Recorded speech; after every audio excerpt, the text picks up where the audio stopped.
Today we are starting with a new chapter that is residues. Residues का मतलब होता है बचा हुआ पार्ट।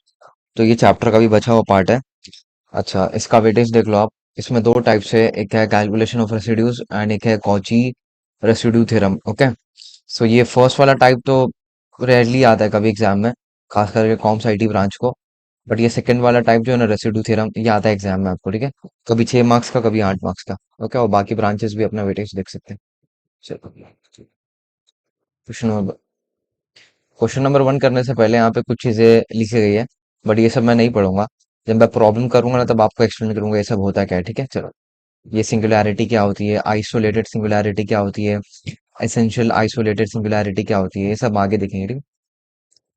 जो व्हाट डू से कोर है लर्निंग का, मतलब इस चैप्टर में याद करने का, वो ये फॉर्मूला है कैलकुलेशन ऑफ रेसिड्यूज एट पोल।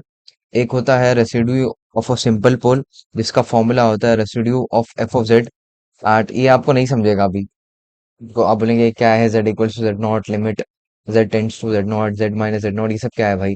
जब फॉर्मूला लिखाऊंगा ना मैं प्रॉब्लम में, तब आपको समझ में आ जाएगा, अच्छा हाँ, ये इसका ये मतलब होता है, ठीक है।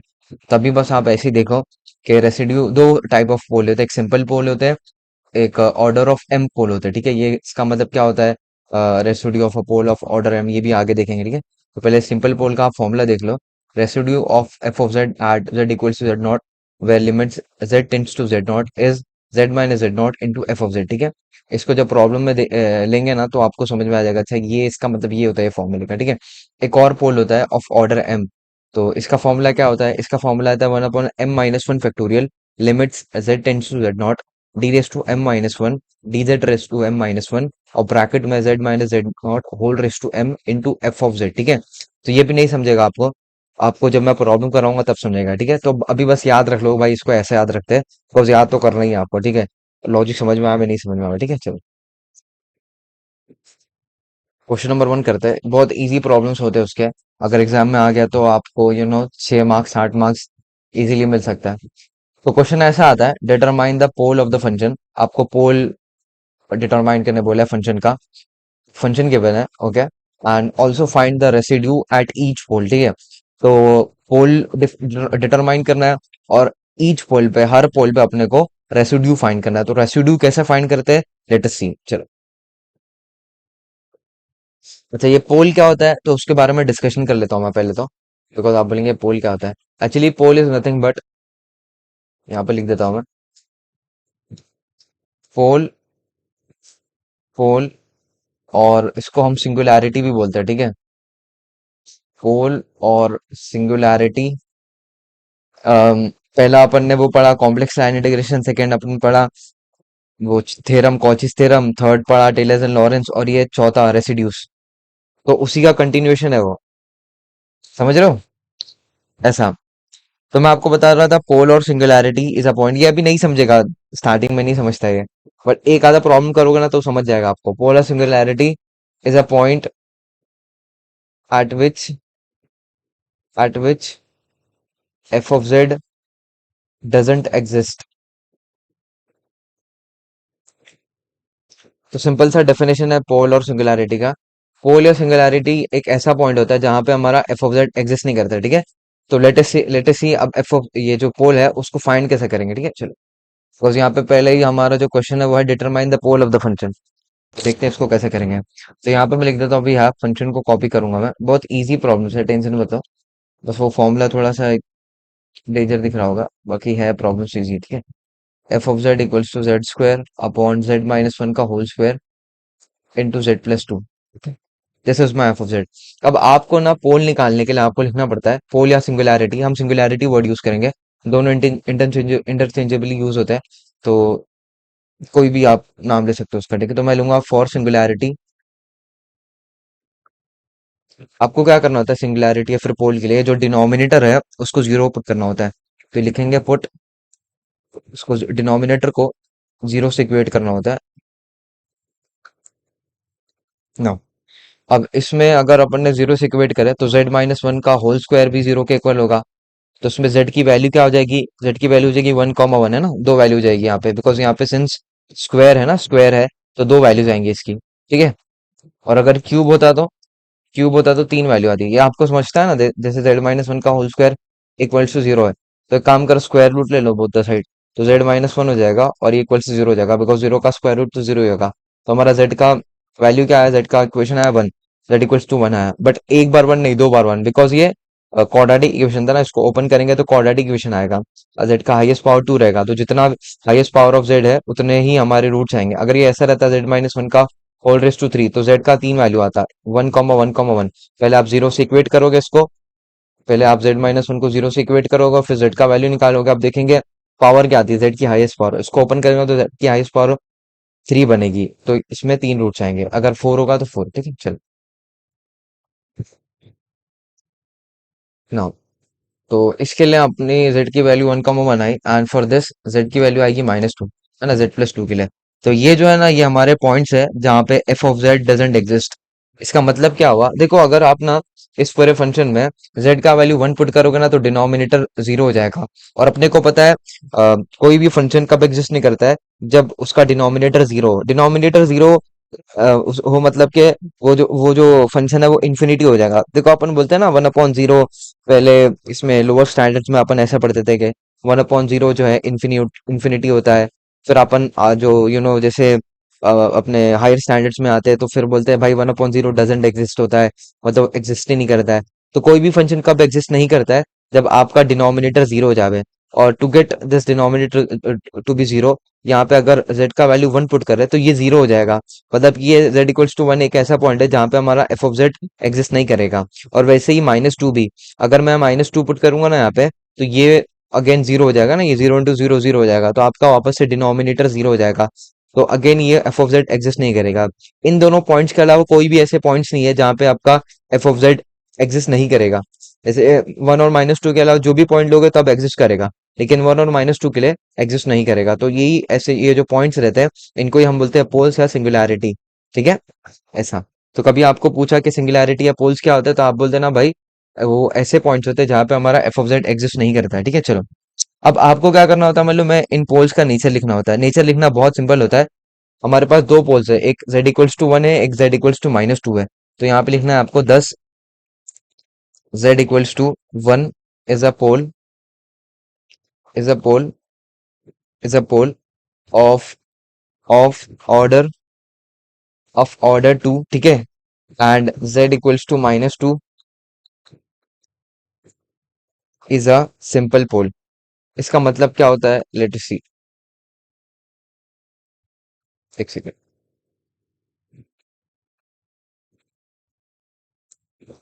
देखो ये जो ऑर्डर ऑर्डर आया ना, इसका मतलब यही है कि वो कितनी बार रिपीट हो रहा है। जैसे हमारा जो, एक minute, z equals to one वाला पॉइंट है ना, वो एक ऐसा पोल है जो कि ऑर्डर टू का है। मतलब कि ये दो बार रिपीट हो रहा है। अगर तीन बार रिपीट होता तो z equals to one is a pole of order three. अच्छा, इसको ऐसा क्यों नहीं लिखे z equals to -2 is a pole of order one? नहीं, ऑर्डर वन नहीं लिखेंगे, अपन बोलेंगे सिंपल पोल। जब एक बार रिपीट रिपीट नहीं बोलेंगे, अब जब एक वन वन टाइम्स आया है वो, ठीक है, वन टाइम्स आया है, तो उसको बोलेंगे सिंपल पोल। जब टू टाइम्स थ्री टाइम्स, मतलब वो न्यूमरस टाइम है, रिपीटेड टाइम्स है, तो उसको बोलेंगे ऑफ ऑर्डर, जितनी बार भी वो रिपीटेड है। जैसे इस केस में ये दो बार रिपीटेड था, तो इसलिए 10 z equals to one is a pole of order two. अगर ये तीन बार होता वन कॉमा वन तो is a pole of order three.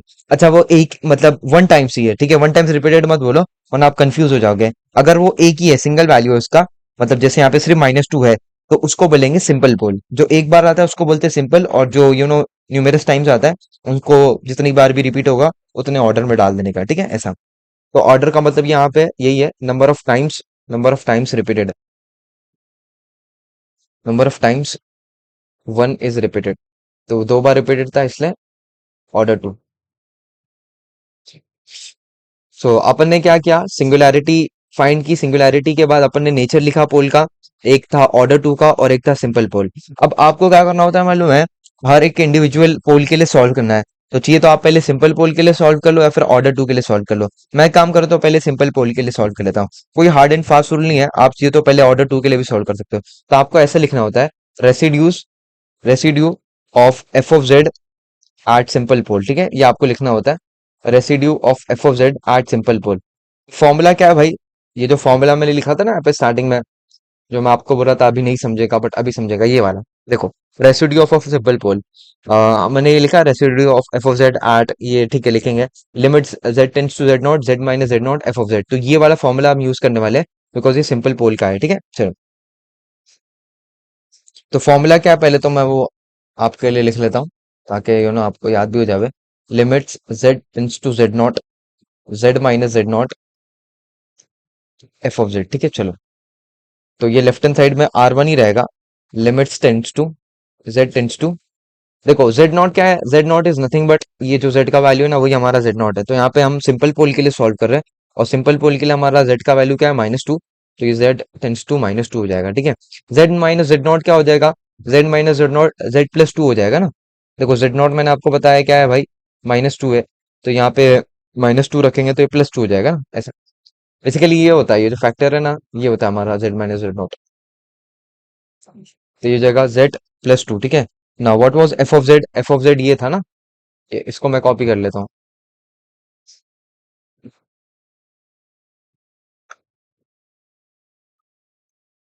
चलो इतना हो गया, इसको थोड़ा सा नीचे ले लेता हूँ मैं ना।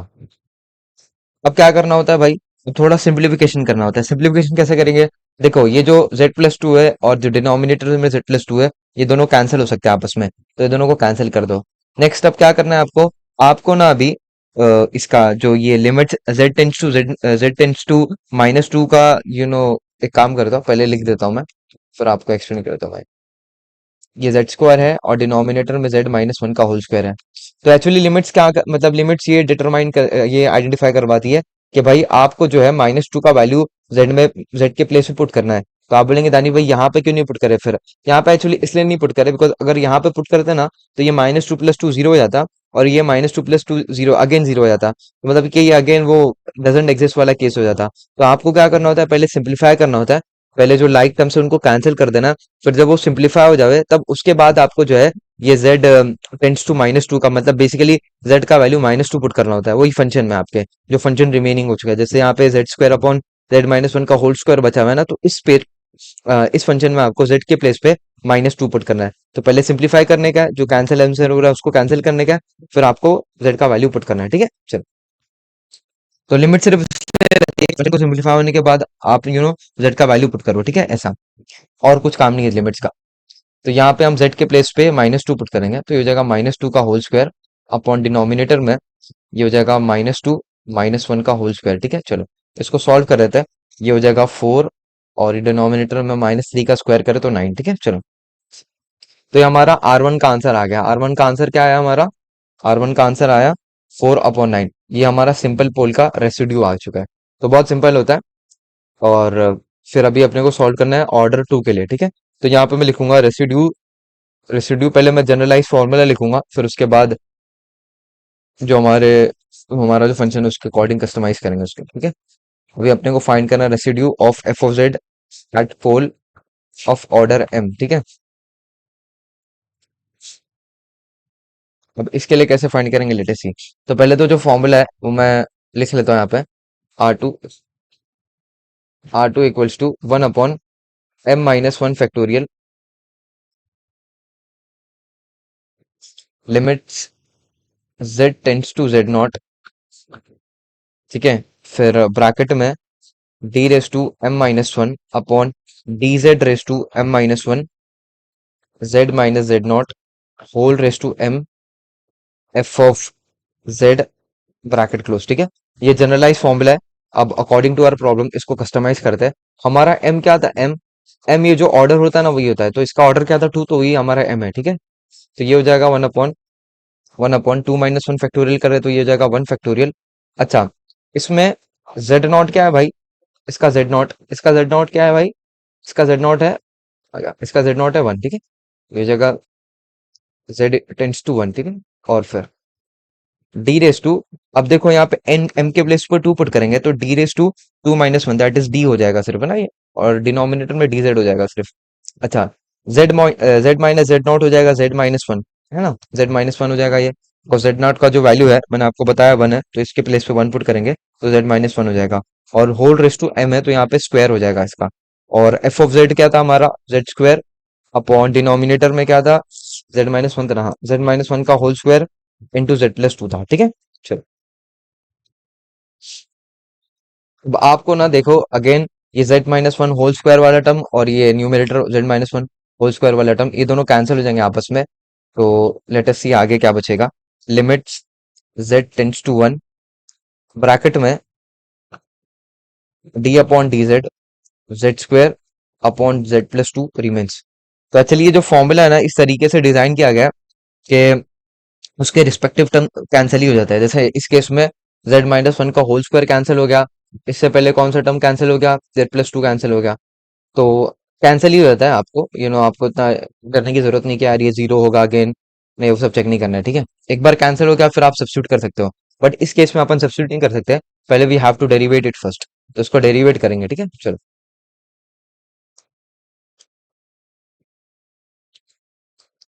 Limits z tends to one, इसको कैसे डेरिवेट करेंगे, इसको डेरिवेट करेंगे u अपॉन v रूल से। तो जिनको u अपॉन v रूल नहीं आता है डेरिवेटिव का, मैं यहाँ पे बता देता हूँ।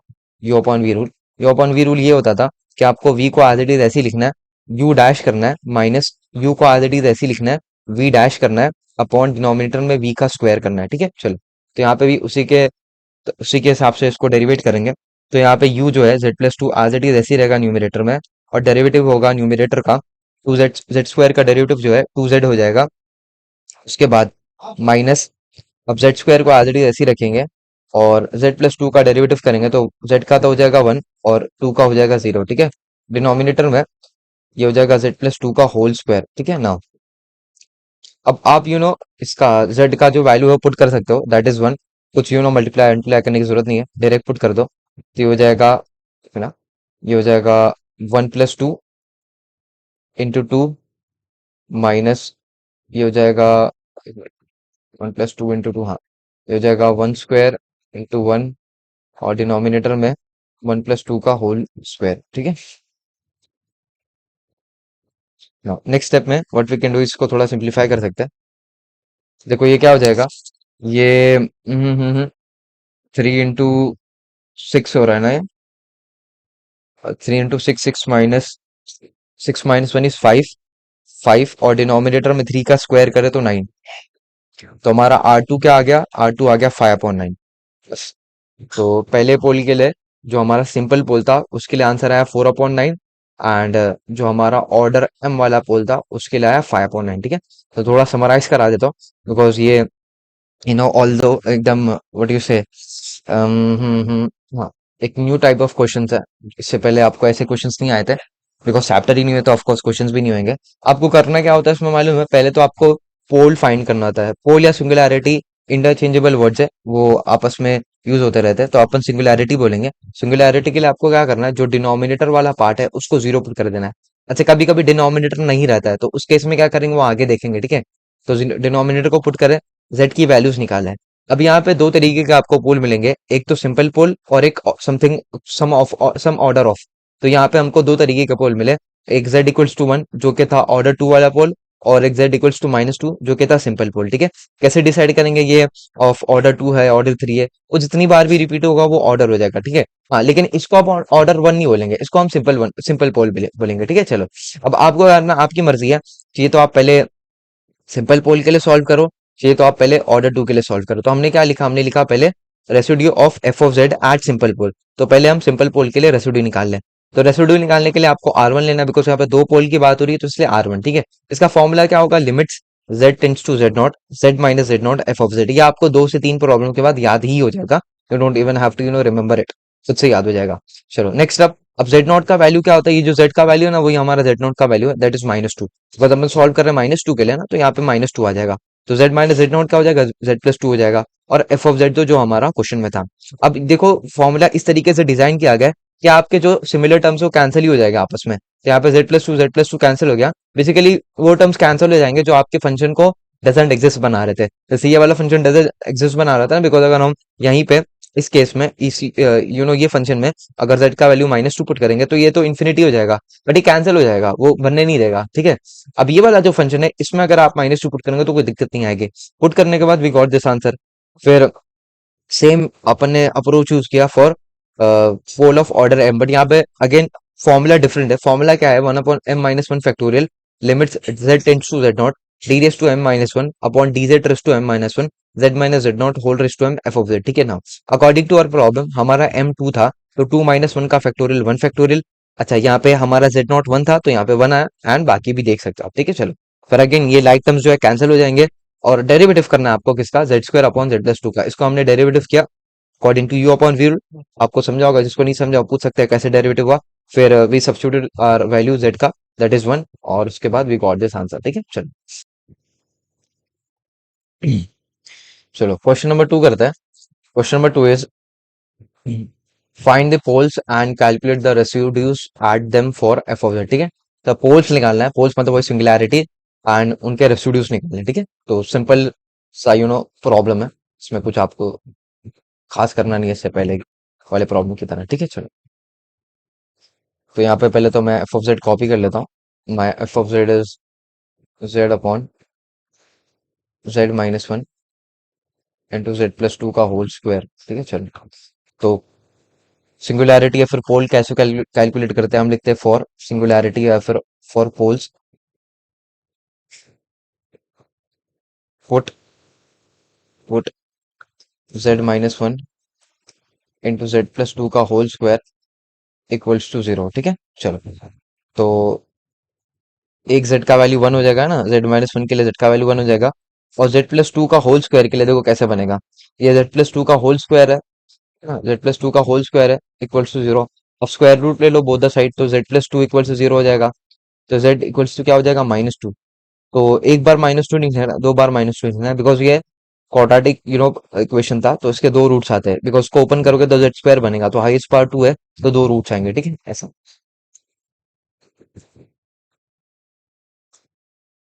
तो एक हो गया वन, और दूसरे तीसरे माइनस टू। ठीक है, चलो तो चलो अब नेचर लिखते हैं इसका। 10। तो कोई बताना चाहेगा z इक्वल्स टू वन का नेचर क्या है, कौन सा पोल है। इफ एन बोलो। सिंपल। हाँ, z equals to one is a simple pole. हाँ हाँ, वो चैट में मत लिखो प्लीज, मैं चैट नहीं देखता हूँ। इज अ सिंपल पोल, और ये वाला कौन सा है, माइनस टू वाला।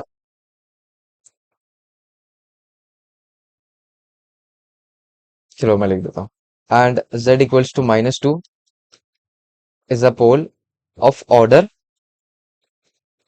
टू, है ना। अब आपकी मर्जी है, ये तो आप पहले सिंपल पोल के लिए सॉल्व करो या फिर ऑर्डर टू के लिए सॉल्व करो। तो हम पहले सिंपल पोल के लिए सॉल्व करेंगे, तो यहाँ पे लिखना residue of F of Z at simple pole. ठीक है, तो पहले आपको फॉर्मूला लिखना है, फॉर्मूले के बाद आपके फंक्शन के अकॉर्डिंग उसको कस्टमाइज करना है, एंड सोल्यूशन स्टार्ट करना है। ठीक है, तो आर वन लिखेंगे, limits Z tends to Z naught. Answer में कैसे लिख रहा है यार ये, z tends to Z naught. ठीक है, Z minus Z not F of Z. ठीक है, चलो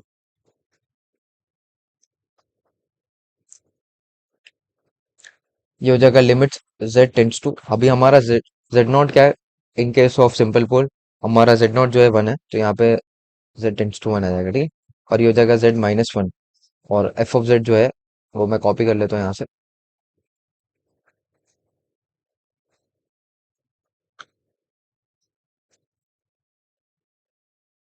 ठीक है ना, अभी what we can do is we can cancel z minus one, तो what remain is limits Z tends to one z upon Z plus two का whole square. ठीक है, now we can substitute z का value, so it would be one upon one plus two का whole square, तो ये हो जाएगा one upon nine. ठीक है, तो ये हमारा आर वन आ गया, तो आर वन क्या आया, one upon nine.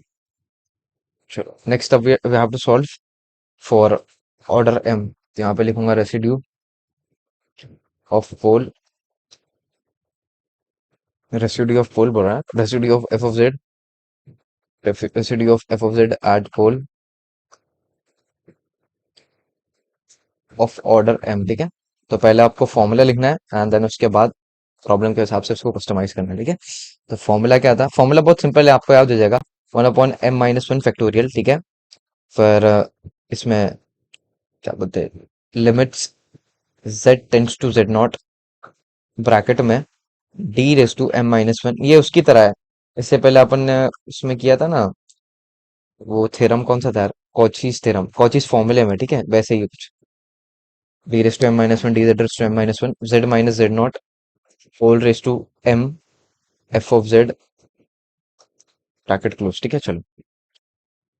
In our case m is two, तो ये हो जाएगा one upon one factorial limits z tends to, हमारा जेड नॉट जो है इस केस में माइनस टू है, तो हो जाएगा z tends to minus two, और ब्रैकेट में डी रेस टू वन हो जाएगा, ये भी डी जेड हो जाएगा, ठीक है चलो।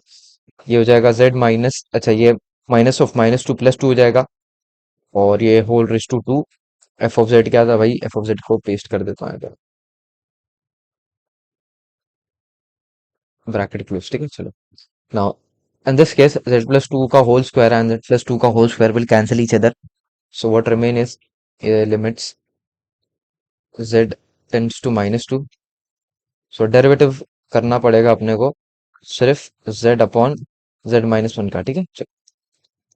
इसको again will derivative using u upon v rule, तो करते हैं इसको।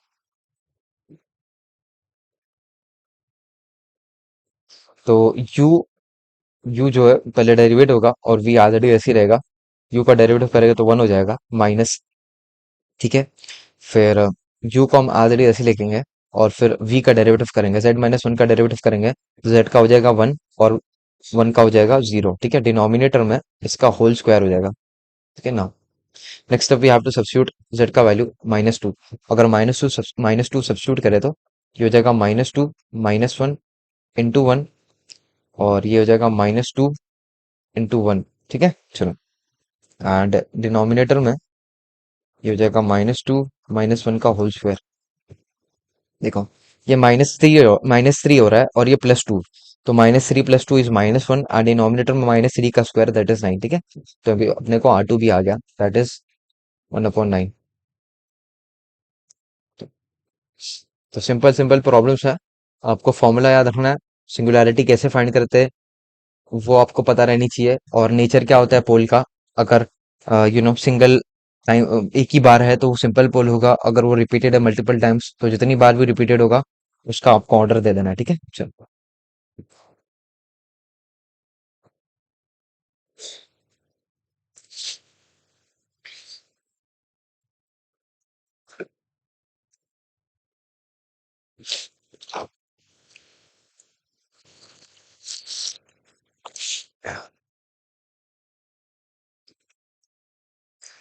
क्वेश्चन नंबर थ्री रीड करता है, find the residues of the following functions at their poles. यहाँ पे दो फंक्शंस है, दोनों इंडिविजुअल क्वेश्चंस है, ऐसा नहीं एग्जाम में आपको साथ में आया रहेगा, दोनों सेपरेट क्वेश्चंस है, बट मैंने मर्ज कर दिया बिकॉज वो फिर मतलब लंबा हो जाता है, ठीक है चलो। तो सेपरेट सेपरेट सेपरेट क्वेश्चन है, इन दोनों का सॉल्विंग पूरा डिफरेंट ही है एक दूसरे से। पहले हमारा ये वाला फंक्शन है, दूसरा ये वाला फंक्शन है, ठीक है। तो पहले अपन सॉल्व करेंगे ये वन अपॉन जेड स्क्वायर वाले के लिए, तो यहाँ पे मैं सोल्यूशन लिखता हूँ। तो पहला वाला है हमारा, let f of Z equals to क्या है भाई, one upon z square plus one का होल के, ठीक है चलो। ये हमारा फंक्शन है। अब फंक्शन में अपने को पहले तो पहली फ्रेज में सिंगुलैरिटी फाइंड करनी होती है, तो यहाँ पे लिखूंगा मैं for singularity, for singularity you have to put this denominator zero, तो यहाँ पे लिखना put z square plus one का whole cube equals to zero. तो देखो ये हो जाएगा, अगर मैं क्यूब रूट ले लूँ तो ये हो जाएगा z square equals to minus one, और z इक्वल्स टू ये हो जाएगा plus minus under root of minus i, तो z इक्वल्स टू क्या हो जाएगा प्लस माइनस आई। सिंस ये इस अगर इसको ओपन करेंगे ब्रैकेट को, तो वो z का highest power raise to six आएगा, मतलब कि छह रूट्स बनने वाले, तो दो रूट्स हो गए, तो ये तीसरा चौथा भी माइनस आई प्लस आई होगा, और पांचवा छठा भी प्लस माइनस आई होगा, ठीक है। तो देखो ये तो अपन ने क्वाड्रेटिक के लिए ना, तो प्लस माइनस आई आया, तो वैसे ही आपके छह रूट्स बनने वाले हैं यहाँ पे, देखो उसको ओपन करोगे ना तो z raise to six highest power आएगा, समझ रहे हो मेरी बात को।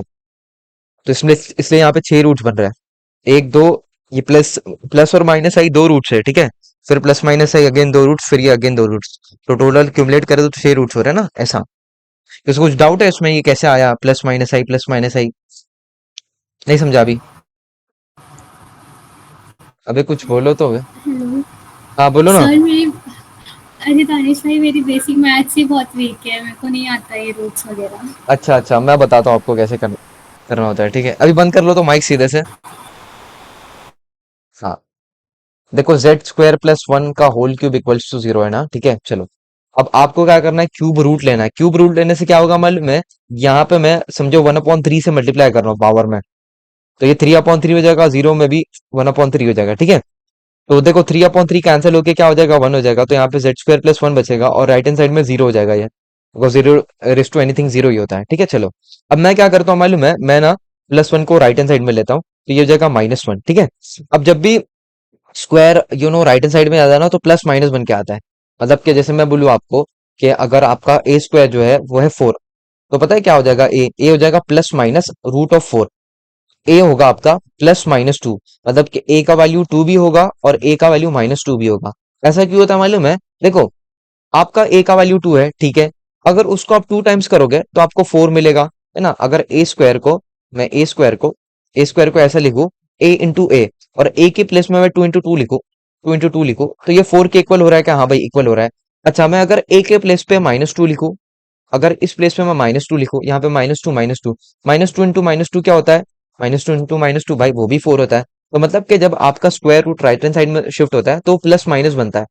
समझ रहे हो मेरी बात को? वो प्लस माइनस बनता है। तो इस केस में भी क्या हुआ, इस केस में भी अपन ने क्या करे, यहाँ पे देखो, यहाँ पे प्लस माइनस लिखा है। जैसे मैं स्क्वायर रूट जो है राइट हैंड साइड शिफ्ट कर रहा हूँ, तो ये हो जाएगा रूट ऑफ माइनस वन, है ना? ये जो रूट माइनस वन में आएगा, ऐसा नहीं रहेगा रूट ऑफ वन और माइनस साइन बाहर रहेगी, नहीं, ये जो माइनस साइन है वो रूट में इंक्लूडेड रहेगी, ठीक है? और बाहर प्लस माइनस हो जाएगा। इसको ऐसा समझो, ये ए स्क्वायर इक्वल्स टू अगर माइनस वन है, तो मैं आपको बोला था ना कि प्लस माइनस आता है जब square root right hand side में शिफ्ट होता है, हाँ, तो वो तो आएगा ही। और जो रूट है ना, वो नेगेटिव साइन के अंदर जाएगा, ऐसा होगा, ना कि ऐसा प्लस माइनस और माइनस ऑफ रूट वन, नहीं, ऐसा नहीं होगा, ये रॉन्ग है। तो आपको जो है माइनस वन को इंक्लूड करना, माइनस को जो है माइनस साइन को इंक्लूड कर रहा है रूट रूट में, ठीक है? चलो, नेक्स्ट अब रूट माइनस वन का जो वैल्यू है ना, वो आपका फिक्स्ड होता है, दैट इज आई, ठीक है? ये आपको पता ही होना चाहिए, अपने लोअर्स, अच्छा आप डिप्लोमा वाले हो, ठीक है? फिर भी आई का जो वैल्यू है ना, रूट ऑफ माइनस वन होता है, ये फिक्स्ड होता है, ये मैंने खुद से नहीं निकाला, ये फिक्स्ड होता है। वैसे ही आई स्क्वायर का वैल्यू होता है। आई स्क्वायर के लिए क्या करना है, बोथ द साइड स्क्वायर करना है। Root minus one to root minus one करे तो ये माइनस वन हो जाएगा। वैसे ही आई क्यूब का होता है, आई क्यूब का ऐसा कर सकते हैं, आई स्क्वायर इंटू आई। देखो, आई स्क्वायर माइनस वन होता है, और माइनस वन टू आई जो है माइनस आई हो जाएगा, ठीक है? आई रेस टू फोर, वैसे ही तो i square into i square कर सकते हैं अपन, i square into i square, तो ये हो जाएगा minus one into minus one, minus one into minus one, ये हो जाएगा वन, ठीक है? तो आई रेस टू फोर का value positive one, i cube का माइनस आई स्क्वायर का माइनस वन, और आई का fixed root of minus one, ठीक है? चलो, तो यहाँ पे मैं in place of root of minus one मैं लिख सकता हूँ प्लस माइनस आई, ठीक है? इतनी बात समझी? अब ये ना अपन क्वाड्रेटिक इक्वेशन के लिए सॉल्व कर रहे थे, अपन ने क्या किया था, ये अपन ने क्यूब रूट ले लिया था, यहाँ पे देख सकते हो क्यूब रूट ले लिया था। बट अपने को क्यूब रूट उसके बाद कंसिडर करना पड़ेगा, बिकॉज यहाँ पे ना, अगर आप इसको ओपन करोगे ना, ये ब्रैकेट को ओपन करोगे ना, तो सबसे हाईएस्ट पावर पता है क्या होगी? Z raise to six. तो जेड की जितनी भी हाईएस्ट पावर होती है ना, जो भी हाईएस्ट पावर होती है ना, उतने रूट्स आते हैं।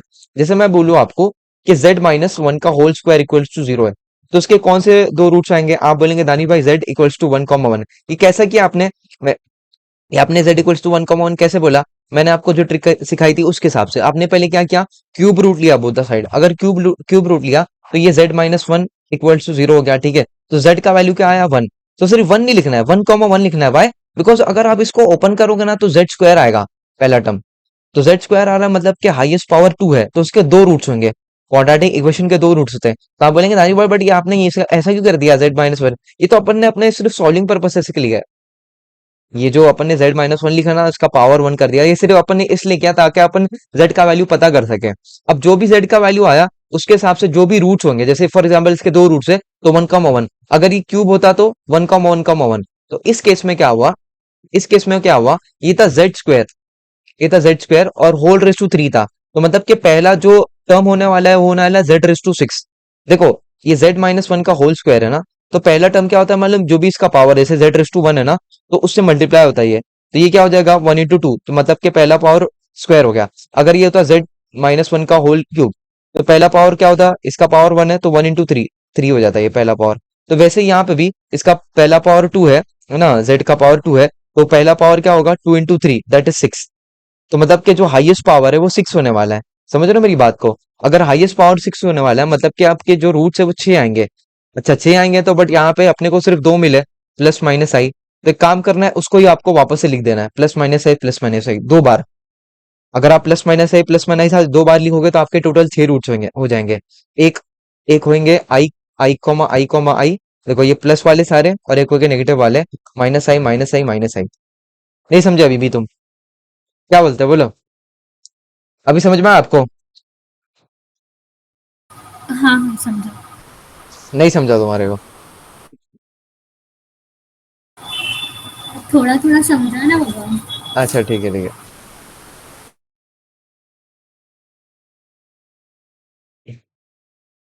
आप लोगों को समझा गया है अल्फिया और सानिया? हाँ समझा। ठीक है चलो। तो मैं क्या एक्सप्लेन कर रहा था आपको, तो उसके अपने 6 रूट्स आए ना, plus minus I plus minus I plus minus i. ठीक है, तो अपन पहले नेचर लिख देते हैं। प्लस एक वैसे देखा जाए तो दो ही रूट्स है एक्चुअली, एक है प्लस आई एक है माइनस आई। तो प्लस आई के लिए अपन इसका नेचर लिखेंगे तो ये होगा thus z equals to i is a pole of order 3, because ये थराइस है ना, 3 टाइम्स रिपीटेड है। और एक और है हमारा हमारा z equals to minus i, ठीक है। And z equals to minus i is a pole is a pole of order 3 as well, ठीक है। ये क्या लिख रहा हूँ, कैसे लिख रहा हूँ मैं? चलो, सो दोनों ही हमारे ऑर्डर 3 के पोल है। सो इसके लिए क्या करना है आपको? अगेन आपको चाहिए तो पहले ये आई के लिए सॉल्व कर लो, या तो आपको चाहिए माइनस आई के लिए सॉल्व कर लो। हम क्या करेंगे, हम पहले आई के लिए सॉल्व करेंगे, ठीक है। ये जो z इक्वल्स टू आई वाला है, तो यहाँ पे सॉल्व करते हैं। तो आपको लिखना पड़ेगा रेसिड्यू, बिकॉज ये दोनों ऑर्डर वाले हैं तो यहाँ पे अपने को लिखना पड़ेगा residue of F of Z at pole. ये ऊपर क्यों लिखा जा रहा है, ऐसे क्यों लिखा? At pole of order M, ठीक है। तो पहले फॉर्मूला मैं कॉपी कर लेता हूँ यहाँ पे। R1 = 1 m-1 का factorial, limits z tends to z naught, फिर ब्रैकेट में d⁻m-1 upon dz raise to m-1, फिर z-z0 whole raise to m f of z, फिर ब्रैकेट क्लोज, ठीक है। चलो, now according to our problem, हमारा m जो है 3 है ना, because it is repeated thrice. तो ये 3-1 का फैक्टोरियल दैट इज 2 का फैक्टोरियल हो जाएगा। Limits z tends to, because we are solving for i, हमारा z जो है i के इक्वल है, तो हमारा z0 i हो जाएगा, ठीक है। तो हो जाएगा z0 z tends to i, ठीक है। और ये हो जाएगा d² अपॉन dz², z-z0 हो जाएगा z-i, और f ऑफ z जो है वो कॉपी करना पड़ेगा यहाँ पे। ये है 1/z² प्लस 1 का होल क्यूब, ठीक है।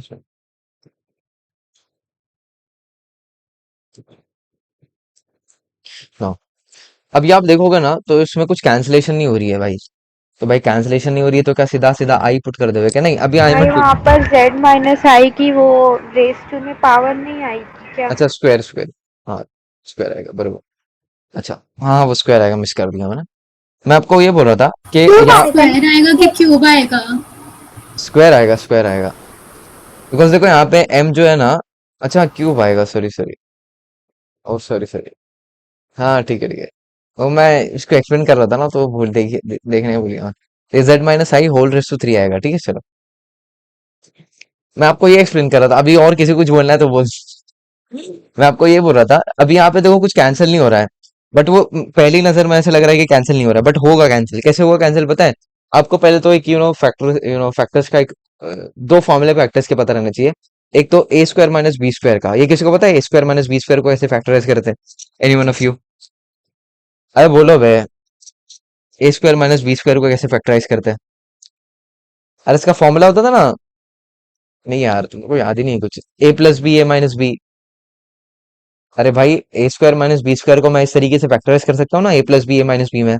तो वैसे ही मैं ए स्क्वायर प्लस बी स्क्वायर को भी कर सकता हूँ। इसको कैसे करते हैं मालूम है? इसमें ना हमारा इमेजिनरी पार्ट आ जाता है। मतलब कि ये हो जाएगा ए प्लस बी आई और ए माइनस बी आई। समझ रहे हो मेरी बात को? जैसे मैं आपको बोलूँ कि अगर आपको व्हाट यू से फैक्टराइज करना है एक्स स्क्वायर प्लस 4 को, तो आप इसको कैसे करोगे मालूम है? इसको ऐसे करोगे, 4 को पहले आप 2 स्क्वायर लिख दो, तो ये हो जाएगा एक्स स्क्वायर प्लस 2 स्क्वायर। ठीक है, इसको आप कैसे फैक्टराइज करेंगे? X plus 2 y into x minus 2 y. तो इसके भी फैक्टर्स होते हैं बट वो इमेजिनरी होते हैं, कॉम्प्लेक्स होते हैं। ठीक है, तो ये जो है ना हमारा जेड जेड स्क्वायर प्लस 1, ये एक्चुअली इस फॉर्मेट में है, जेड स्क्वायर प्लस 1 स्क्वायर में। तो इसको हम ऐसा फैक्टराइज कर सकते हैं, जेड स्क्वायर प्लस आई इंटू जेड स्क्वायर माइनस आई। समझ रहे हो मेरी बात को? और ये जो पावर है होल रेस टू 3 वाला, ये दोनों के साथ आ जाएगा। नहीं समझे? ये वाला स्टेप समझे कि नहीं आप? तो जो नेक्स्ट स्टेप है मैं उसमें यही लिखूंगा। देखो 1/2 फैक्टोरियल तो 2 हो जाएगा, limits z tends to i, और यहाँ पे d square upon D z square रहेगा, और ये अनचेंज रहेगा z माइनस आई का होल क्यूब। और डिनोमिनेटर में देखो मैं कैसे लिखता हूँ, मैं ऐसे लिखूंगा z square plus i whole raise to 3 और z minus i whole raise to 3। ठीक है, अब देखो ये दोनों कैंसिल हो जाएंगे। ये समझा ये वाला स्टेप, ये कैसे आया? हाँ कि ना बोल दो यार, एक मिनट चार्ट में देख देता हूँ, थम्स अप कर दो हाँ। अगर। ठीक है ठीक है। नहीं। नहीं समझ में आया ना? देखो मैंने आपको बताया जो a square plus b square z वाले। इधर क्या बोल रहे हैं आप? यही पार्ट नहीं समझा, वो जेड स्क्वायर है और इधर जेड टू वन ऐसा अलग अलग कैंसिल करने के टाइम पे। हाँ तो ये z माइनस आई, अच्छा ये ना, ये तो z आएगा। हाँ, ये तो ऑफ कोर्स z ही आएगा। अभी मैं स्क्वायर क्यों लिख रहा है? पागल हो गया हूँ मैं आज। हाँ वो z प्लस आई z माइनस आई आएगा, ये स्क्वायर क्यों डाला मैंने, पता नहीं क्यों। हाँ तो देखो कैंसिल हो जाएगा z माइनस आई और ये z माइनस आई का होल क्यूब। अभी समझा क्या है? पता नहीं स्क्वायर क्यों डाला मैंने यहाँ पे, क्यों यहाँ पे भी नहीं डाला। हाँ बरोबर। तो बेसिकली यही रूल होता है, जब आपका ए स्क्वायर प्लस बी स्क्वायर मतलब के अनसेपरेबल अनब्रेकेबल फैक्टर्स आवे ना, तो उसको आपको इस तरीके से सेपरेट करना होता है कि यहाँ पे एक्स प्लस 2 वाई और एक्स माइनस 2 वाई। अगर यहाँ पे ए स्क्वायर प्लस बी स्क्वायर है तो ए प्लस बी आई और ए माइनस बी आई। ठीक है, ऐसा।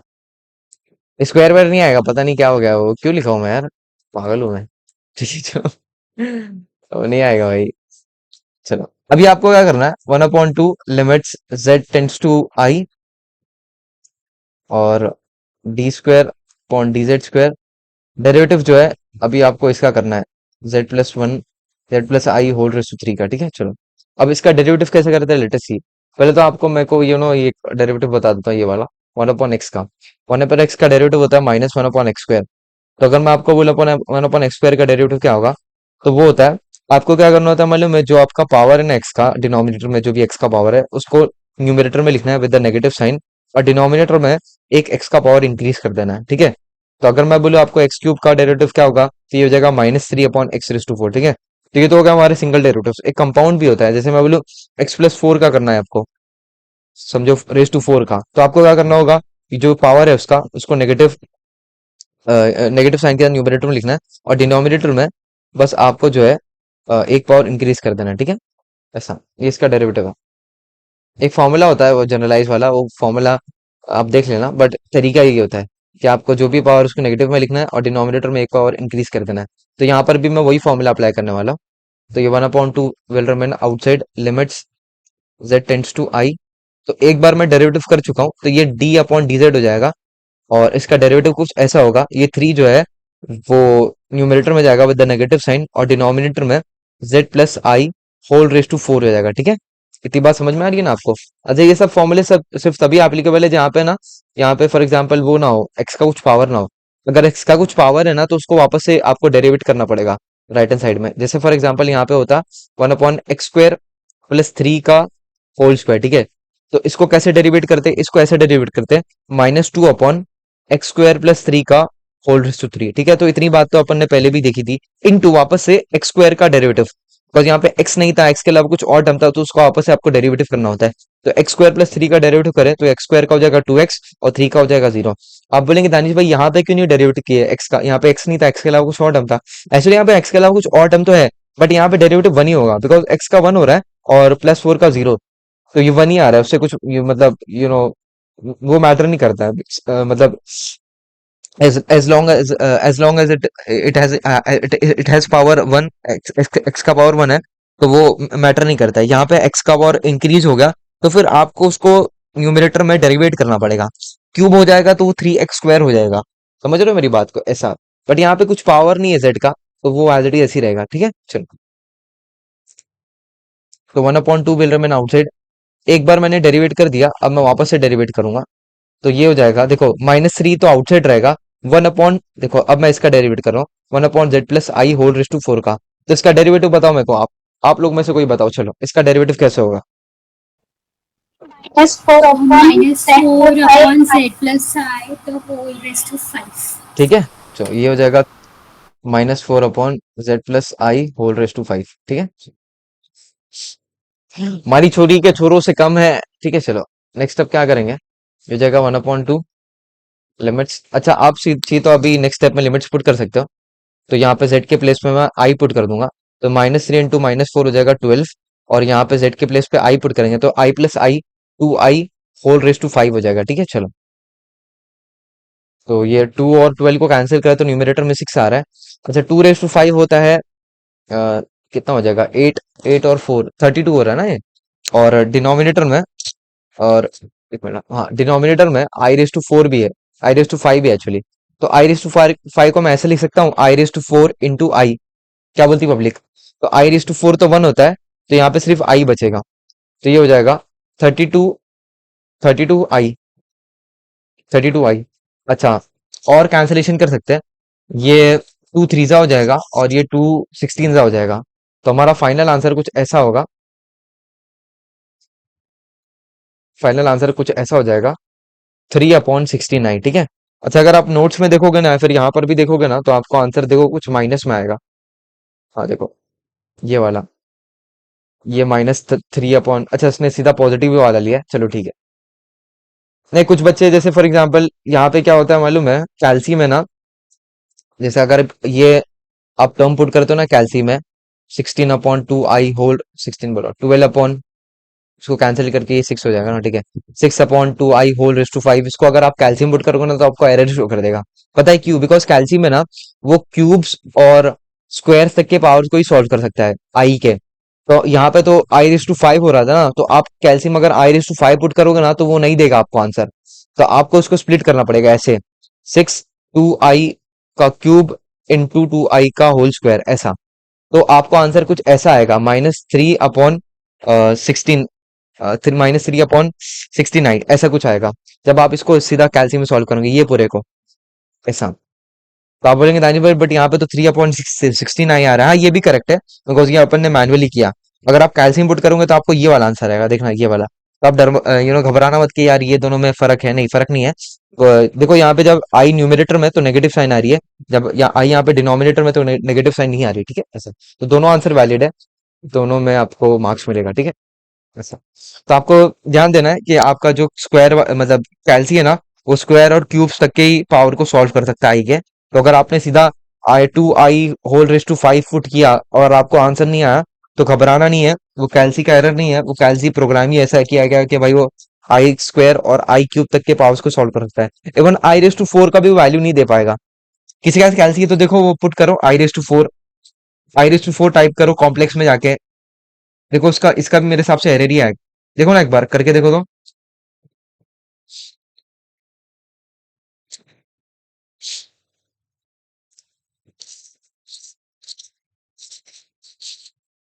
हाँ एरर आ रहा एरर आ रहा ना, तो वही क्यूब और स्क्वायर के पास तक ही सॉल्व कर सकते हैं, ठीक है। तो आप मैनुअली भी कर लोगे ऐसा तो इतना आपको मार्क्स मिल जाएगा, ठीक है चलो। ये हो गया R1। तो हमारा residue 10, residue at z equals to i is 3/69, ठीक है। तो ये तो अपन ने सॉल्व किया z इक्वल्स टू आई के लिए, अभी अपने को सॉल्व करना है z इक्वल्स टू माइनस आई के लिए। तो भाई वापस से वो सेम प्रोसीजर करना है क्या, वो पोल का आई है ना, नहीं कुछ करने की जरूरत नहीं है, आपको सीधा लिखना है यहाँ पे, आपको स्ट्रेट अवे, एक मिनट, क्या,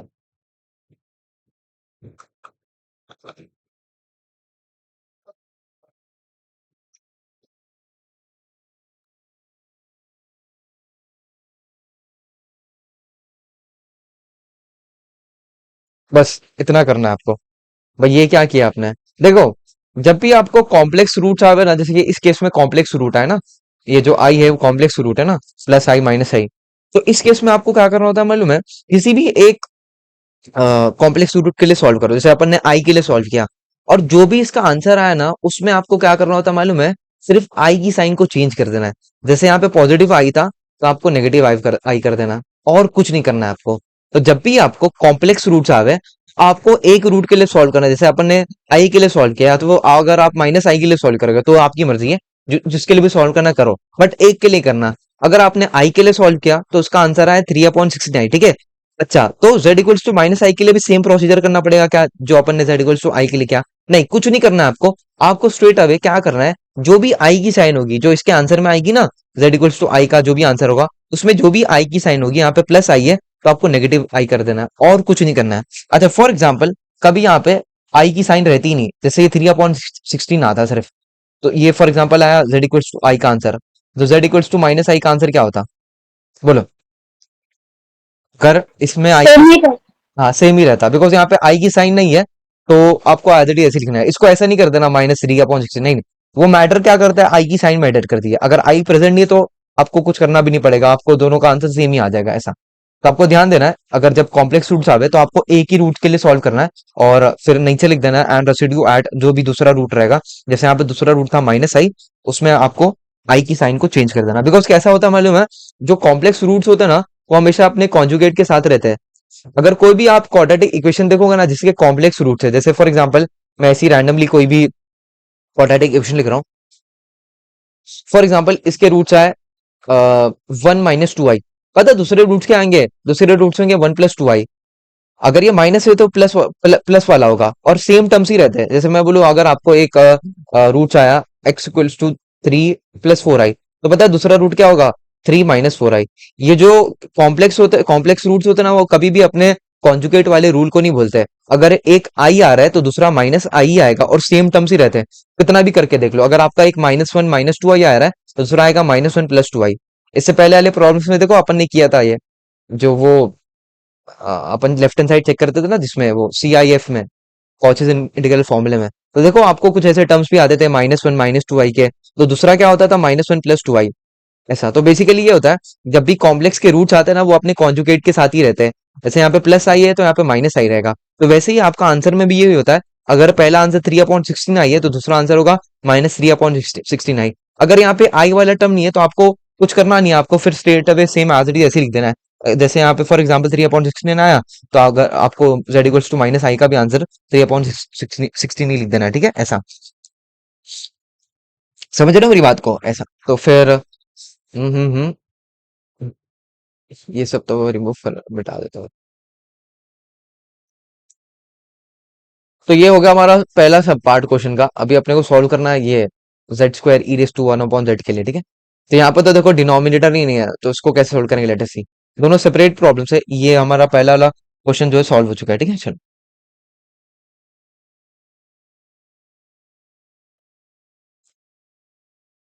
now our second f of z is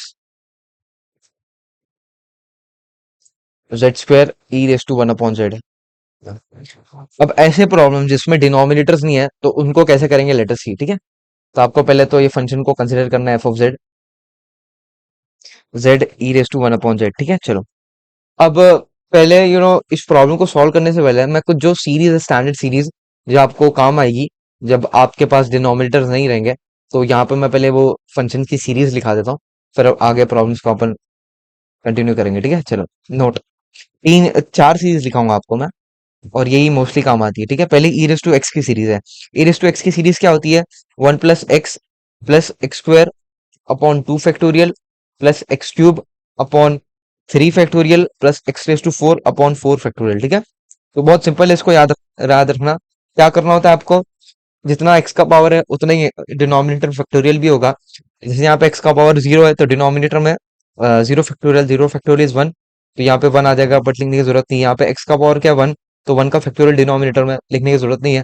यहाँ पे स्क्वायर है तो लिखना पड़ेगा 2 का फैक्टोरियल, 3 का फैक्टोरियल, सो ऑन, ठीक है। ऑल पॉजिटिव, और जो भी आपका एक्स का पावर है वो आपको डिनोमिनेटर में उसका फैक्टोरियल लिखना पड़ेगा, ठीक है। ये एक्चुअली एक्स रेस टू 0 है, ये जो 1 आया ना वो एक्स रेस टू 0 है, ठीक है। चलो, फिर उसके बाद आपको e raise to minus x की सीरीज पता रहनी चाहिए। E raise to minus x की सीरीज कैसी होती है, e raise to minus x की series same as it is ऐसी रहती है, बस यहाँ पे अल्टरनेट पॉजिटिव नेगेटिव साइन रहती है, ठीक है। Plus minus and so on, ठीक है। और फिर वापस से प्लस, फिर यहाँ पे माइनस। तो ई रेस टू एक्स और ई रेस टू माइनस एक्स में बस माइनस का डिफरेंस यही है कि यहाँ पे ऑल पॉजिटिव रहेंगे और यहाँ पे प्लस माइनस रहेगा, ठीक है। चलो, तीसरी सीरीज हमारी साइन एक्स की सीरीज होगी। साइन एक्स की सीरीज होती है x minus x cube upon जितना पावर रहेगा 3 factorial, plus x raise to 5 upon 5 factorial, फिर minus x raise to 7 upon 7 factorial, and so on, ठीक है। तो इसका भी लॉजिक सिंपल है। ऑल ऑड पावर्स है ना, आप देख रहे हैं सारे ऑड पावर्स है, 1 3 5, ऑल ऑड पावर्स। एंड जो भी पावर रहेगा, जैसे यहाँ पे 1 है तो उसका ही फैक्टोरियल डिनोमिनेटर में आएगा। जैसे यहाँ पे 3 है तो 3 फैक्टोरियल, 5 है तो 5 फैक्टोरियल, 7 है तो 7 फैक्टोरियल, ठीक है। तो ऑल ऑड पावर्स, एंड जो भी पावर रहेगा उसका डिनोमिनेटर में फैक्टोरियल होगा with with alternative positive negative sign, ठीक है। प्लस माइनस, ठीक है। ऑड पावर्स, जो भी पावर्स होंगे उसका डिनोमिनेटर फैक्टोरियल और अल्टरनेट पॉजिटिव नेगेटिव साइन, ठीक है। साइन एक्स, साइन एक्स आया तो भाई कॉस एक्स कैसे पीछे रह सकता है, तो यहाँ पे cos x की भी सीरीज लिख देता हूँ मैं। cos x में क्या होगा, cos x में 1 minus x square upon 2 factorial, plus x raise to 4 upon 4 factorial, and फिर ला भला करे x raise to 6 upon 6 factorial, and so on, ठीक है। इसमें भी लॉजिक सिंपल है। यहाँ पे ऑल इवन पावर्स, आप बोलेंगे दानी भाई ऑल इवन पावर्स 2 4 6 समझ में आ रहा है, बट यहाँ पे इवन पावर क्या है भाई, एक्चुअली एक्स रेस टू 0 है, and 0 is a even number, है ना। 0 एक इवन नंबर होता है। आप बोलेंगे भाई कैसे इवन नंबर होता है, एक्चुअली इवन नंबर की डेफिनेशन ये होती है कि ऐसा नंबर जो 2 के टेबल से डिविजिबल, 2 से डिविजिबल हो और जिसका रिमाइंडर 0 हो। मतलब कि अगर मैं बोलूँ आपको 4, तो 4 क्या इवन नंबर है ऑड नंबर है, आप बोलेंगे इवन नंबर है, वाई, बिकॉज ये 2 से डिविजिबल है और इसका रिमाइंडर 0 होता है। रिमाइंडर 0 मतलब कि अगर आप इसको डिवाइड करो, जैसे हम स्कूल में करते थे, 2 को अगर मैं 4 से डिवाइड करूंगा तो ये इसका जो क्वोशंट जो है 2 2 आएगा और यहाँ पे 4 आएगा, और 4 माइनस 4 करे तो 0, तो रिमाइंडर 0 आ रहा है ना। समझ रहे हो मेरी बात को, अगर मैं 4 अपॉन 2 करता हूँ तो 2 आता है ना, इसका क्वेश्चन 2 आता है और रिमाइंडर 0 आता है। तो ऐसे नंबर्स जिनको डिवाइड करने से जिनको 2 से डिवाइड करने से अपना रिमाइंडर 0 आ रहा है, 0 आ जाए और वो 2 से डिविजिबल होगा, उनको हम और इवन नंबर्स बोलते हैं, ठीक है। तो वैसे ही अगर मैं 0 को 2 से डिवाइड करूंगा तो 0.2 0 हो रहा है ना, तो इसमें कुछ रिमाइंडर बच रहा है क्या, नहीं बच रहा है ना, तो ये भी हमारा इवन नंबर होगा, ठीक है, ऐसा। तो ये एक्स रेस टू 0 एक्चुअली, और डिनोमिनेटर में 0 का फैक्टोरियल है। तो इसको अपन ने एक्स रेस टू 0 लिखने के बजाय अपन ने यहाँ पे 1 लिख दिया सीधा सीधा। समझ रहे हो मेरी बात को। और यहाँ पे क्या होंगे, इवन पावर्स ऑफ एक्स होंगे, और जो भी उसका पावर होगा वो डिनोमिनेटर में फैक्टोरियल आएगा, ठीक है उसका, ऐसा, with alternate positive negative sign. तो आपको याद हो जाएगा, आपको ज्यादा मेहनत करने की जरूरत नहीं, लॉजिक याद रखो, याद मत करो। तो ये मोस्टली 4 सीरीज ही आपको यूज होती है ऐसे प्रॉब्लम्स में जहाँ पे, हाँ, जहाँ पर जहाँ पर आपको डिनोमिनेटर नहीं दिया जाता, ठीक है। तो अपन कौन सी सीरीज यूज करेंगे, ये वाली ई रेस टू एक्स वाली, ठीक है। यहाँ पे हमारा एक्स होगा 1/z, तो चलो इसको यूज करते हैं। तो ये हो जाएगा f of Z equals to Z square, e raise to 1/z को मैं एक्सपांड करने जा रहा हूँ, तो एक्सपांड इस तरीके से होगी, 1 प्लस एक्स, एक्स यहाँ पे हमारा 1/z, तो ये जाएगा 1/z plus x square upon उसका ही फैक्टोरियल, 2 का फैक्टोरियल, तो ये हो जाएगा 1/z का होल स्क्वायर अपॉन 2 फैक्टोरियल, ठीक है। फिर एक्स क्यूब अपॉन 3 फैक्टोरियल, यहाँ पे एक्स क्या है हमारा 1/z, उसका whole cube upon 3 factorial, and so on, ठीक है। चलो, नेक्स्ट अब क्या करना है आपको, आपको जेड स्क्वायर को इनसाइड मल्टीप्लाई करना है, तो ये हो जाएगा जेड स्क्वायर, ये हो जाएगा जेड स्क्वायर अपॉन जेड, ठीक है। फिर प्लस ये हो जाएगा z square upon 2 factorial into Z square हो जाएगा ये, ठीक है। ये हो जाएगा z square upon 3 factorial into Z cube हो जाएगा, एंड सो ऑन। ठीक है, चलो इसको थोड़ा सिंप्लीफाई करते हैं। पहला वाला टर्म तो जेड स्क्वायर रहेगा, दूसरा रहेगा जेड, तीसरा हो जाएगा 1/2 फैक्टोरियल दैट इज 1/2, तीसरा हो जाएगा जेड स्क्वायर और क्यूब कैंसिल हुए तो डिनोमिनेटर में 3 का फैक्टोरियल 6 हो जाएगा, और यहाँ पे एक जेड बचेगा डिनोमिनेटर में, एंड सो ऑन। ठीक है, चलो बस इतना आपको करना है। आप बोलेंगे दानिश भाई यहाँ पे पोल सिंगुलैरिटी कैसे फाइंड करेंगे? इसमें एक्चुअली कुछ फाइंड वाइंड करना ही नहीं है आपको। आपको ना सीधे सीधा आंसर लिखना है। भाई आंसर कैसे लिखेंगे? पहले तो मैं इसका ना, ये जो सीरीज है वो कौन सी सीरीज बनी है वो लिखता हूँ। अच्छा आप लोग मुझे पहले बताओ फर्स्ट हैंड में, ये कौन सी सीरीज है? ये जो सीरीज है ये कौन सी सीरीज है? अरे वो टेलर्स एंड लॉरेंस की बात कर रहा हूँ, ये कौन सी सीरीज बन रही है बोलो? वे बोलो, सानिया अल्फिया तुम लोग तो। लॉरेंस। हाँ लॉरेंस सीरीज भाई, बिकॉज यहाँ पे नेगेटिव पावर ऑफ जेड है, तो यहाँ पे पहले। लॉरेंस। जी जी जी। The above is a Laurent's expansion. ये आपको नहीं समझेगा सोफिया।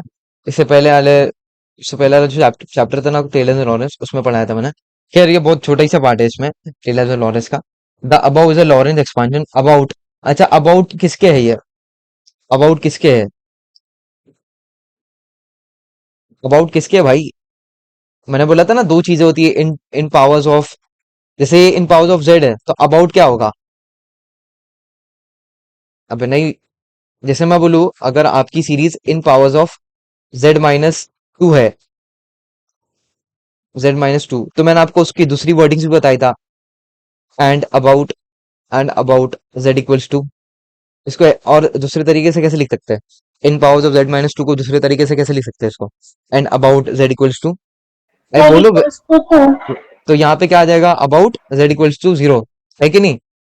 बिकॉज ये अबाउट Z=0 वाली सीरीज या फिर इन पावर्स ऑफ जेड वाली सीरीज है। मैंने बताया था ना मैंने आपको, जो जेड वाली सीरीज है उनको अपन इन पावर्स ऑफ जेड बोलते हैं या फिर अबाउट Z=0 बोलते हैं। नहीं याद नहीं आ रहा आपको? हाँ के ना? बताया था ना मैं टेलर्स एंड लॉरेंस में, हाँ। जब आपकी सीरीज जेड में रहे तो उसको ऐसा बोलते हैं इन पावर्स ऑफ जेड या फिर अबाउट Z=0। ठीक है, चलो तो अपन ने यहाँ पे पहले मेंशन कर दिया कि हमारी ये अबाउ वाली सीरीज जो है वो लॉरेंस एक्सपांशन की है, अबाउट Z=0। अब इसका आंसर क्या होगा रेसिड्यू का? रेसिड्यू का आंसर होता है सीधा सीधा, इसमें आपको कुछ फॉर्मूला वॉर्मूला लिखने की जरूरत नहीं है, पोल वोल फाइंड करने की कुछ भी जरूरत नहीं है, आपको लिखना होता है सीधा residue equals to coefficient coefficient of 1/z in Laurent's series. ठीक है, इन अ लॉरेंस सीरीज। तो यहाँ पे कोइफिशिएंट ऑफ, एक मिनट भाई, यहाँ पे हमारा कोइफिशिएंट ऑफ 1/z क्या है? एनी वन ऑफ यू कोई बताएगा कोइफिशिएंट ऑफ 1/z क्या है? भाई बोलो यार।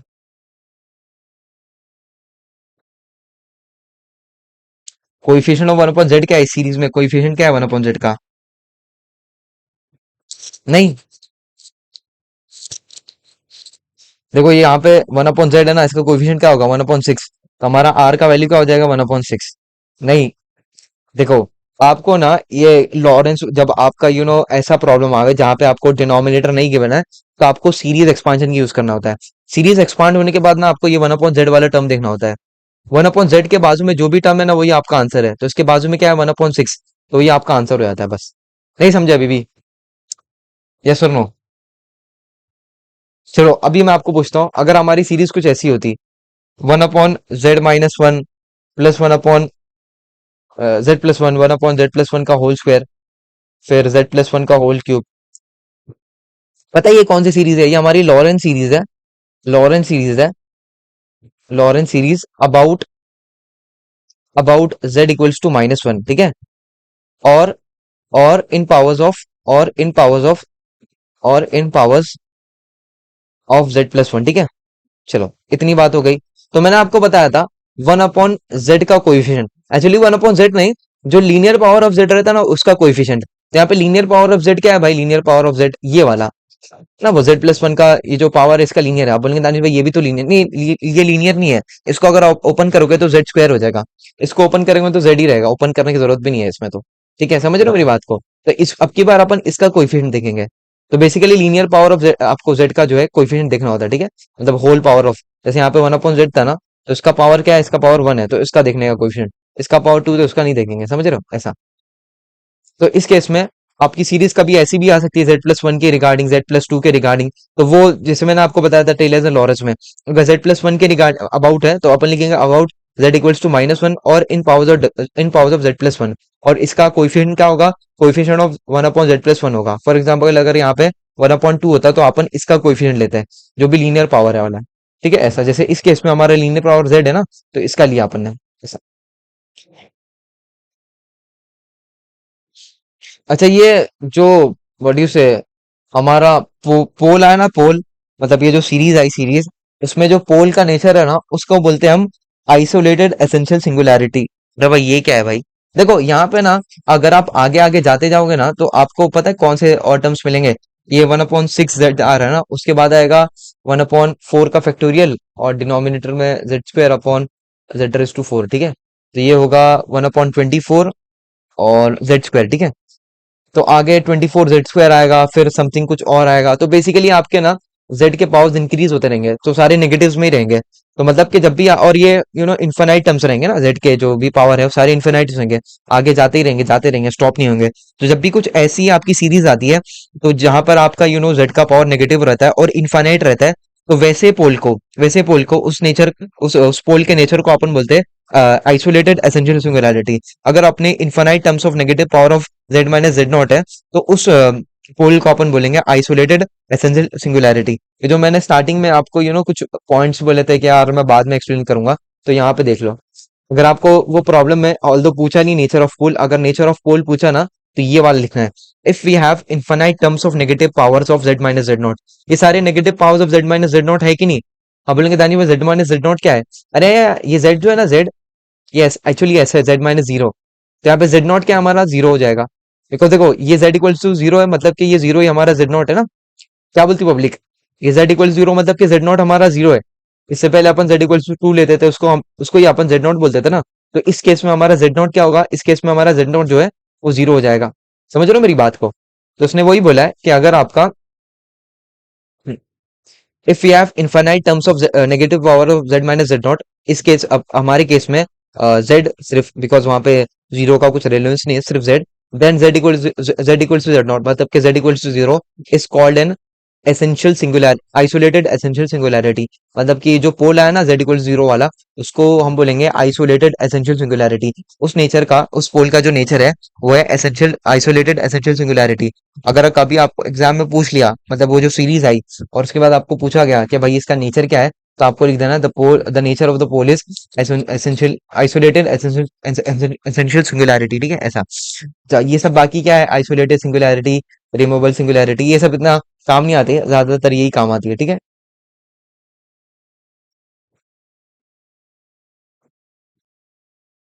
तो यहाँ पे लिख दो nature of the pole is and the nature of the pole and the nature of the pole. Pole actually हमारा ये है z=0, ठीक है। जो भी अबाउट के रिस्पेक्ट में रहता है वही हमारा पोल होता है। जैसे अगर हमारी सीरीज z-1 की रहती है तो ये z=1, तो ये 1 जो हमारा पोल हो जाता है अब की बार। At the nature of the pole z=, ये बोला नहीं है, ये पूछा नहीं गया, बट मैं यहाँ पे बस आपके नॉलेज के लिए जा रहा हूँ। And the nature of the pole z=0 is isolated essential singularity.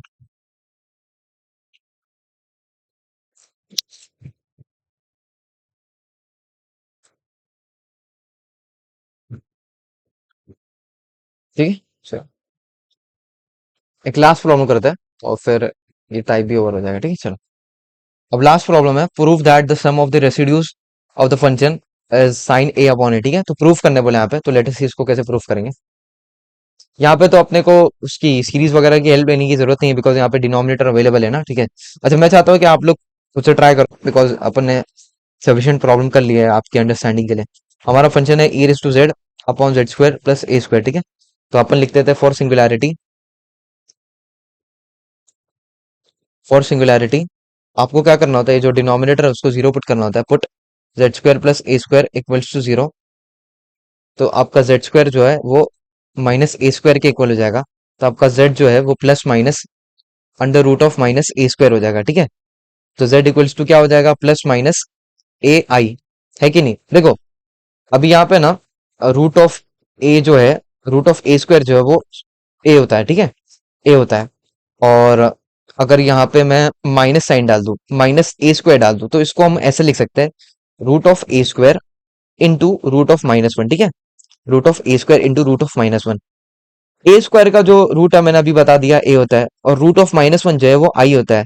तो इसलिए यहाँ पे ए आई आया, और प्लस माइनस क्यों आया, बिकॉज मैंने आपको इससे पहले एक्सप्लेन किया था, जब आपका जो स्क्वायर पावर है वो राइट हैंड साइड में शिफ्ट होता है, तो प्लस माइनस रूट आता है ना, है कि नहीं ऐसा। तो इसलिए इसलिए यहाँ पे ए आई आया, ठीक है चलो।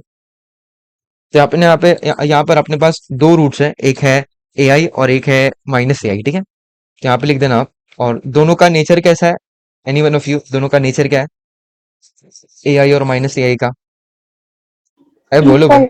जी, आर सिंपल पोल्स।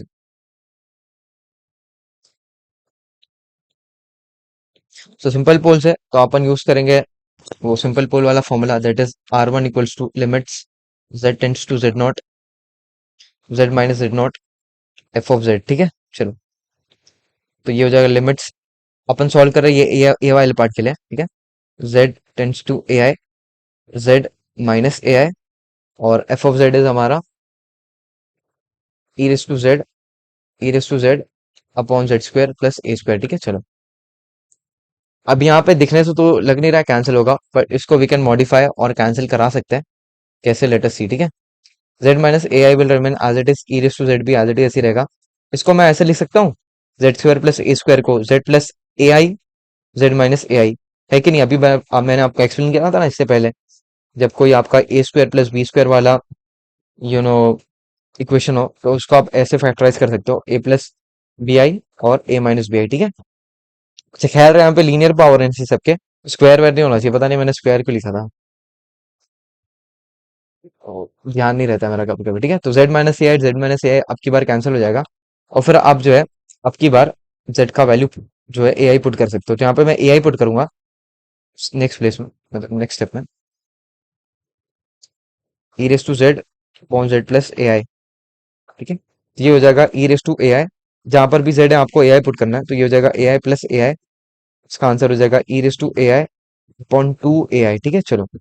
ये हमारा आ गया आर वन का answer, e raise to a i upon two a i. अच्छा, तो ये था हमारा answer, 10 residue residue of F of Z at Z equals to a I. Z equals to a i के लिए हमारा रेसिड्यू क्या आया, R one equals to e raise to a i upon two a i. अच्छा, दूसरे के लिए अपने को सॉल्व करने की जरूरत है क्या, नहीं। दूसरे के लिए सॉल्व करने की जरूरत है क्या, नहीं। क्यों नहीं जरूरत है, बिकॉज ये हमारे कॉम्प्लेक्स रूट्स है, और कॉम्प्लेक्स रूट जो है अपना कॉन्जुगेट वाला नेचर नहीं बोलता है। तो यहाँ पे आपको क्या करना पड़ेगा, जो भी आंसर आया उसका जो आई वाला साइन है अपोजिट कर देना है। तो यहाँ पे ई रेस टू ए आई का ई रेस टू माइनस ए आई हो जाएगा, और टू ए आई का माइनस टू ए आई हो जाएगा, ठीक है।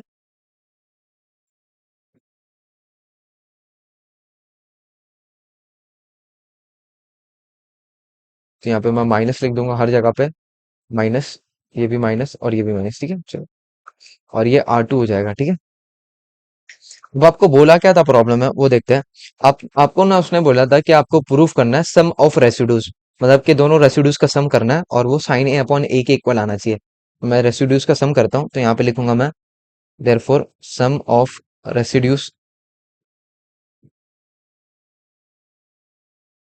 इक्वल्स टू R1 + R2, ठीक है।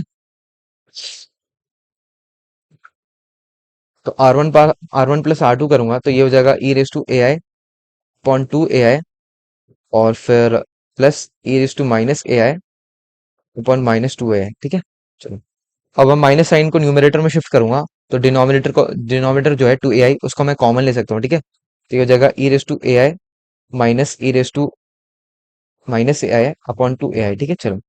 अब मुझे ना ये साइन थीटा वाले फॉर्मूले के उसको मुश्तबे होगा बोलेंगे इंग्लिश में, हाँ सिमिलर दिख रहा है, साइन थीटा वाला formula in terms of E exponential.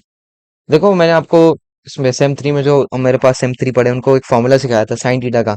Sign theta को ना आप एक्सपोनेंशियल के टर्म्स में लिख सकते हो, कैसे पता है, e raise to i theta minus e raise to minus i theta upon two i. आपको अगर साइन थीटा को एक्सपोनेंशियल के टर्म्स में लिखना है तो इस तरीके से लिख सकते हो। अच्छा, वैसे ही कॉस थीटा को भी आप लिख सकते हो, ई रेस टू आई थीटा। अब यहाँ पे ना कॉस थीटा में एक फर्क आता है, यहाँ पे प्लस आ जाता है, यहाँ पे माइनस रहता है, यहाँ पे प्लस आ जाता है, ठीक है। और डिनोमिनेटर में सिर्फ 2 रहता है, यहाँ पे आई आता है, यहाँ पे 2 आई नहीं आता है, ठीक है। वैसे ही साइन हाइपरबोलिक भी रहता है, साइन हाइपरबोलिक आई थीटा वो होता है e raise to theta minus e raise to minus theta upon 2। वैसे ही कॉस हाइपरबोलिक थीटा भी रहता है, यहाँ पे आई क्यों ला, कॉस हाइपरबोलिक थीटा भी रहता है, वो रहता है e raise to theta plus e raise to minus theta upon 2, ठीक है।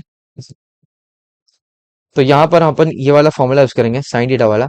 तो पहले तो मैं एक काम करता हूँ, जो ए है उसको आउटसाइड ले लेता हूँ, और फॉर्मूला जो है मैं आपको बताता हूँ ये कैसा बनेगा। E raise to i a minus e raise to minus i a upon 2 I.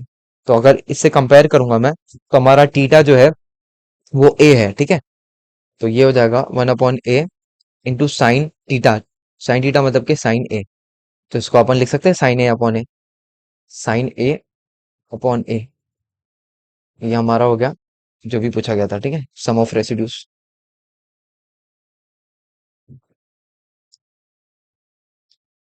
Hence proved. तो कभी कभी आपको कुछ फॉर्मुलेस भी फर्स्ट हैंड में पता रहना चाहिए, बिकॉज अगर आपने यहाँ तक के सॉल्व किया और आप बोले यार यहाँ पे साइन कहाँ से आ सकता है यार, साइन तो कुछ दिख ही नहीं रहा है, नहीं, बट आपको थोड़ा सा गौर फिक्र करनी है, आसपास ही रहता है।